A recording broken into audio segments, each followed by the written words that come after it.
One fateful day, I learned that we never actually made it to the moon.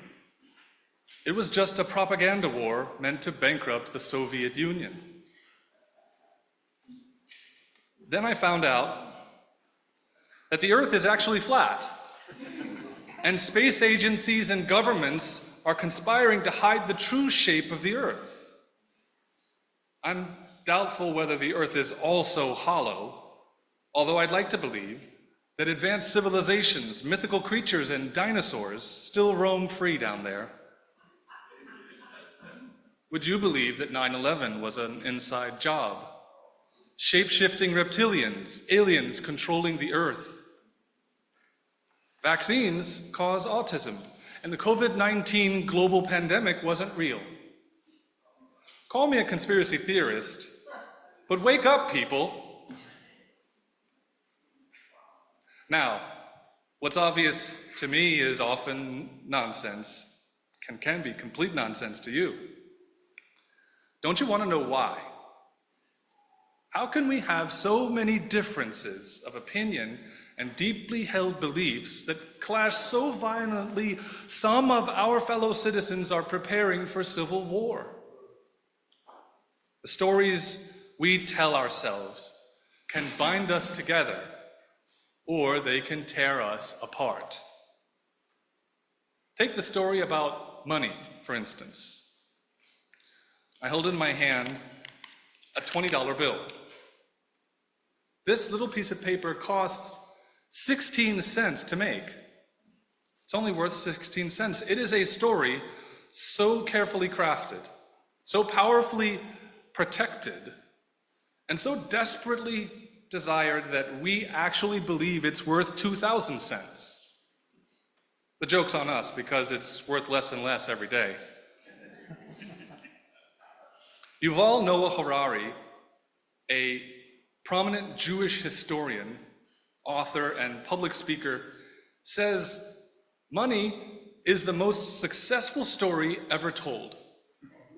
But he also says money doesn't encourage people to trust other humans, but to trust money itself, which leads to them selling people into slavery. Let me ask you a question. What do you think made us the dominant species on the planet? Anybody? Our brilliance, our thumbs? Sharp rocks. Sharp rocks. Our story? Adaptability. Tribes. Language. God. Fire. Thinking about tomorrow. Which, by the way, you should not stop. Don't stop thinking about tomorrow. So, Harari explains in his books and many public appearances since 2015 that our ability to create stories, so you had it,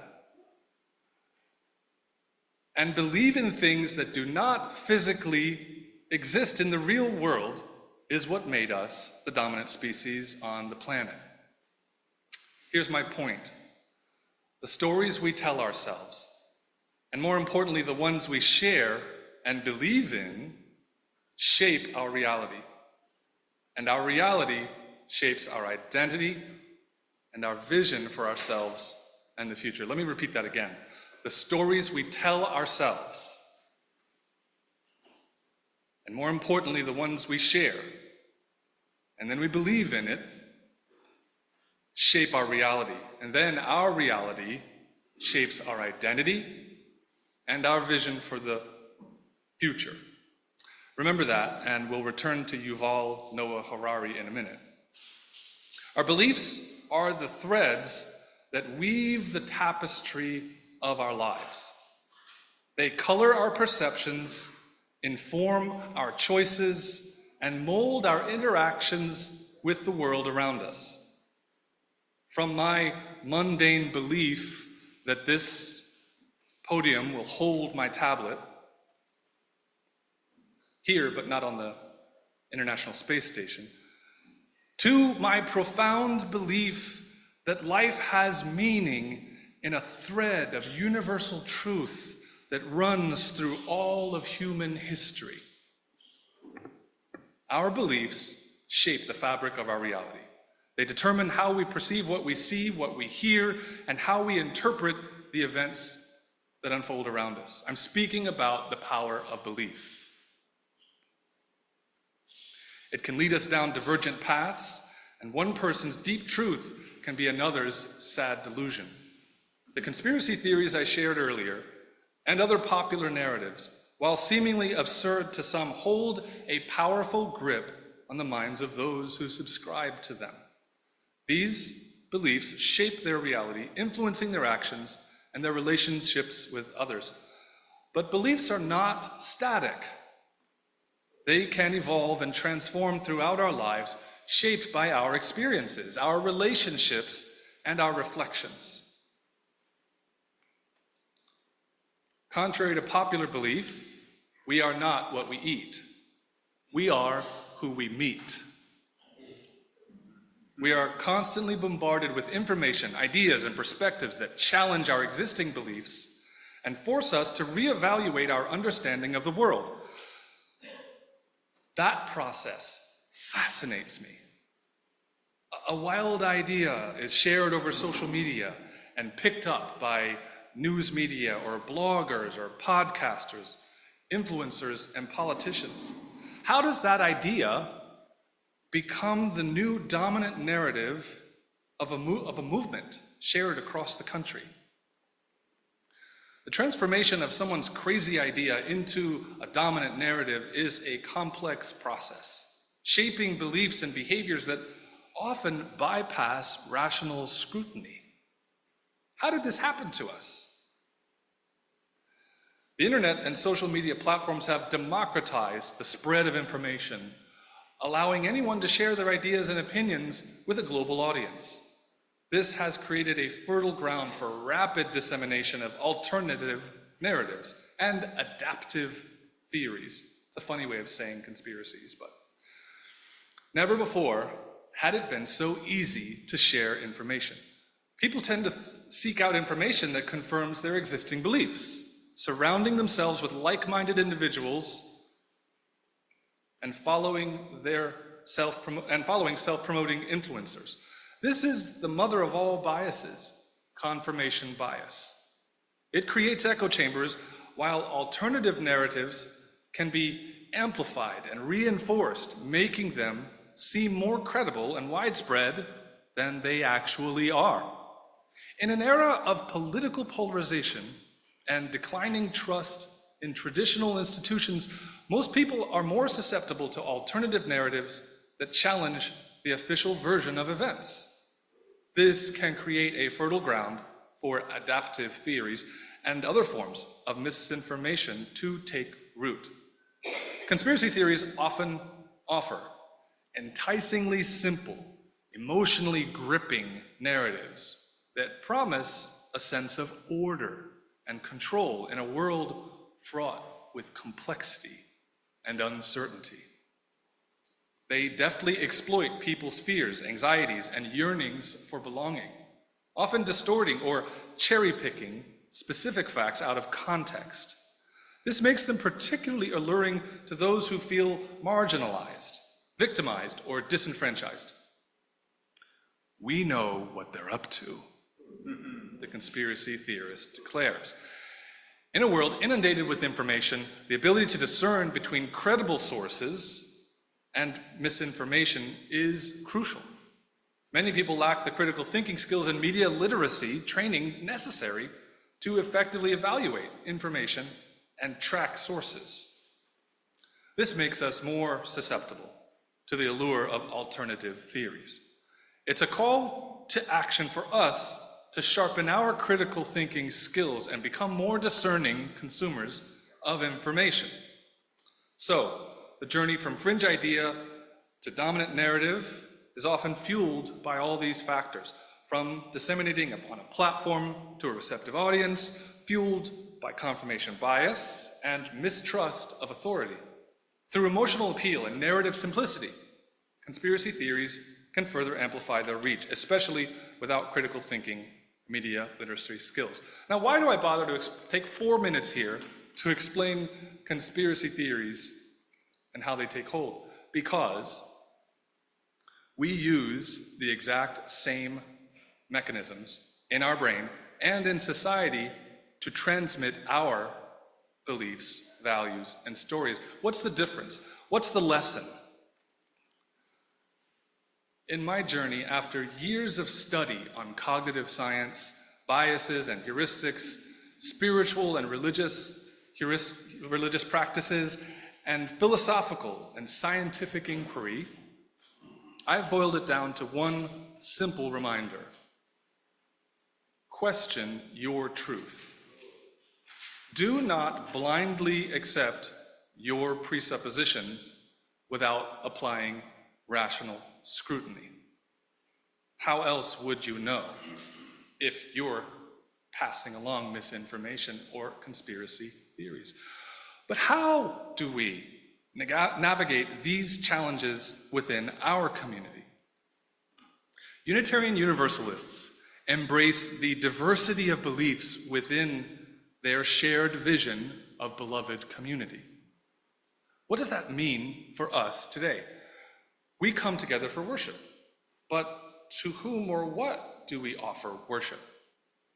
We recognize that each individual's spiritual journey is unique and that there is no one-size-fits-all approach to spirituality. We encourage exploration, questioning, and continuous search for truth and meaning. Our spiritual beliefs play a crucial role in shaping our identity as a fellowship. They give our free and faith community a diverse framework for understanding the world, our place in it, and our relationship to the divine, or whatever you call that which we cannot explain about the mystery of life. Our spiritual beliefs inspire us to live lives of purpose, meaning, and service. A UU congregation is a tapestry of beliefs woven together by shared values. Our spiritual journeys may take different paths, but can they not intertwine in this sacred space where we celebrate the richness of human experience and the interconnectedness of all life? The stories we tell ourselves here of joy and sorrow, the beliefs we hold dear, shape not only our individual realities, but also the collective reality of our fellowship. Let's stop trying to control it and embrace the messiness of it all. Close your eyes for a moment. Think of our beliefs as threads that weave the tapestry of our lives. Each thread represents a story, an experience, a learned lesson. Some threads are bright and vibrant, representing moments of joy and triumph. Others are muted and somber, reflecting times of sorrow and loss. Occasionally, the threads twist and bind each other. Some even snap and fray. But all threads, regardless of their color or texture, contribute to the overall pattern of life here at our fellowship. They shape our identity, our values, and our actions. You can open them now. Our spiritual beliefs, in particular, play a crucial role in shaping our reality, whether we call ourselves spiritual or not, whether Christian, Jew, Muslim, Buddhist, Hindu, Sikh, Baha'i, Jain, Shinto, Taoist, Confucianist, Zoroastrian, Wiccan, pagan, atheist, and agnostic, humanist, spiritual but not religious, and hundreds of indigenous spiritualities. Have your spiritual beliefs and personal philosophies not provided you with a framework for understanding the world, a moral compass to guide your actions, and a sense of purpose and meaning? Yes, they help us make sense of the mysteries of life, death, and everything in between. But they also offer us solace in times of hardship and inspiration in times of joy. Wouldn't you love to hear all these stories from each other? As we draw inspiration from a wide range of sources, including the world's religion, science, philosophy, and great thinkers and prophets, and our own personal experience of the great mystery of life. We embrace the wisdom of the ages while remaining open to new insights and perspectives. Our spiritual beliefs are not a set of rigid dogmas, but rather a living tradition that evolves and adapts to the changing needs of our community and the world. Is that not how you see it? I'd love to know. Are we not constantly engaging in a process of discernment, seeking to understand what it means to be a people of liberal faith in the 20th century? Then why aren't we talking about that? Our beliefs, both spiritual and secular, shape our individual identities. They influence how we see ourselves, how we relate to others, and how we navigate the world around us. But they provide us the sense of purpose and meaning, helping us to answer fundamental questions of who we are and why we are here. But they also limit us and constrain us to a particular way of thinking. Often that ours is the best way of thinking. Our beliefs are not static. They evolve and change as we grow older and hopefully wiser. To paraphrase Aeschylus in his play Prometheus Bound, all wisdom comes from memory. Our beliefs are shaped by our experiences, our relationships, and our interactions in the world, so they are influenced by the stories we hear, the books we read, and the people we meet. The story of Prometheus reminds us that we can only use the tools we have. Except giving fire to humans for the first time might land you in a bit of trouble where a bird pecks out your liver for eternity, but I think it was worth it. What does it mean to be a people of faith in the 21st century? We face information overload, polarization and division, rapid technology advancement, and environmental crises. We must overcome fear and prejudice, apathy and complacency, and individualism and isolation.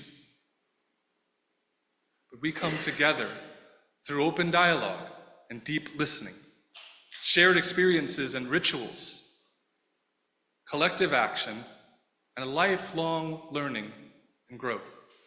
This process, it's painful because change is painful. Hey, sometimes the truth hurts.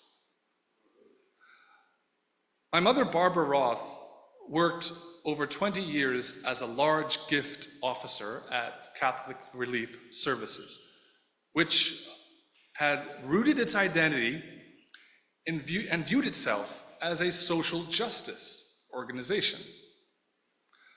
But when they surveyed their donors, the answers they received surprised those in leadership. Donors asked how many mothers and children were saved from starvation, and how many received clean water from the wells and pumping stations they installed. And Bill and Melinda Gates asked about what CRS was going to do in the future with their money. These questions reshaped the organization's identity and mission from a social justice organization to providing relief and basic access to clean food and water. What are the tools that shape our spiritual discernment and adaptation in this age of rapid advancement? Our shared values provide the common ground, a foundation upon which we build our community. We believe in the inherent worth and dignity of every person, regardless of race, gender, sexual orientation, or socioeconomic status. We strive to create a world where everyone has the opportunity to reach their full potential and live a life of dignity and respect. We believe in the free and responsible search for truth and meaning. We encourage intellectual curiosity, critical thinking, and the exploration of diverse perspectives. We believe that knowledge is power and that education is essential for personal growth and social progress. We believe in the right of conscience and the use of the democratic process within our congregations and in society at large. We value open dialogue, respectful debate, and the power of collective action. We believe that every voice matters and that we are stronger when we work together. We also value interdependence, pluralism, justice, transformation, generosity, and equity. And love is at the center of our covenant. These values shape our character and actions, guiding us toward a more just, equitable, and compassionate world. But come on, I know we have disagreements about these values. But wouldn't you like to discover the values we all actually share? When I was a child suffering from chronic asthma, I would frequently find myself in the panic of an asthma attack. Few things make the world disappear like struggling for your next breath. What got me through it was taking each breath and counting. In 1 second. Out 2 seconds. In for 3 seconds. Out for 6.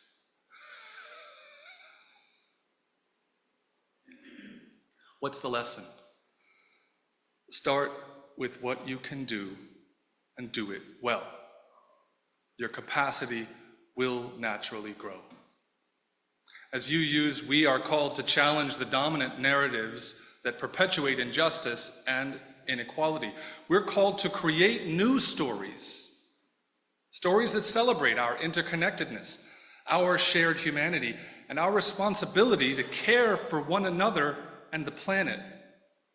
Our shared values are more than just words on a page. They are living, breathing ideals that we strive to embody in our daily lives. They are the stories we tell ourselves about who we are and what we stand for. They're the glue that binds us together as a community, even in the face of disagreement and existential threats. We're still here. Reverend Dr. Martin Luther King Jr. truly embodied the values of justice, equity, and compassion. When we meditate on his unwavering belief in the power of nonviolence and his tireless efforts to end racial segregation and how it inspired billions around the world, we realize that our shared values and the conviction of our beliefs have the power to transform not only our lives, but also to change the world. If you could create a new religion, a new story, a new spirituality to change the world, what would you base it on? If shared values are the tools for shaping the future, what kind of future are we trying to create? Stories are the lifeblood of our community. They connect us to our past, ground us in the present, and inspire us for the future. Sharing our stories, whether they be personal remembrances, historical accounts, or religious myths, weaves a rich tapestry that binds us together. The story of money, as Yuval Noah Harari so eloquently illustrates, is a powerful example of how our collective beliefs shape our reality. Money, in and of itself, has no intrinsic value. It is simply a piece of paper or a digital entry. Yet, we imbue it with meaning, power, and significance. We believe in its value, and that belief drives our economic systems, our social structures, and our individual aspirations. But as Harari cautions, the story of money has a dark side, as just about every story does. It leads to greed, exploitation, and inequality. It creates a world where human worth is measured by wealth, and why compassion is sacrificed at the altar of profit. Joseph Campbell, many of you may know him, he was a famed author and mythologist. He explored the universal patterns and archetypes that underlie human storytelling across thousands of stories in his book, Hero of a Thousand Faces. His work, while giving us a generation of storytellers like George Lucas, Steven Spielberg, and James Cameron, reminds us that our beliefs are often rooted in the stories we tell ourselves and others. Where would we be without Jaws, right? Where would we be without Indiana Jones, Star Wars, E.T.? Where would we be without Avatar? Sharing the stories of our spiritual journeys binds us together as a community. They remind us that we are not alone in our struggles and triumphs. They transmit our values and our traditions and our hopes for the future. They offer us a glimpse into the hearts and minds of our fellow travelers, fostering empathy, understanding, and connection with and for other seekers. Each of us brings a unique story to this fellowship. Some of us were raised in Unitarian Universalist households, while others came to this tradition later in life. Some of us have experienced profound spiritual awakenings, while others are still searching for their own path. But all of us, regardless of our backgrounds or beliefs, have a story to tell. Don't you want to hear those stories? In the spirit of embracing the diversity of our beliefs and fostering a deeper sense of community, can we see the next slide?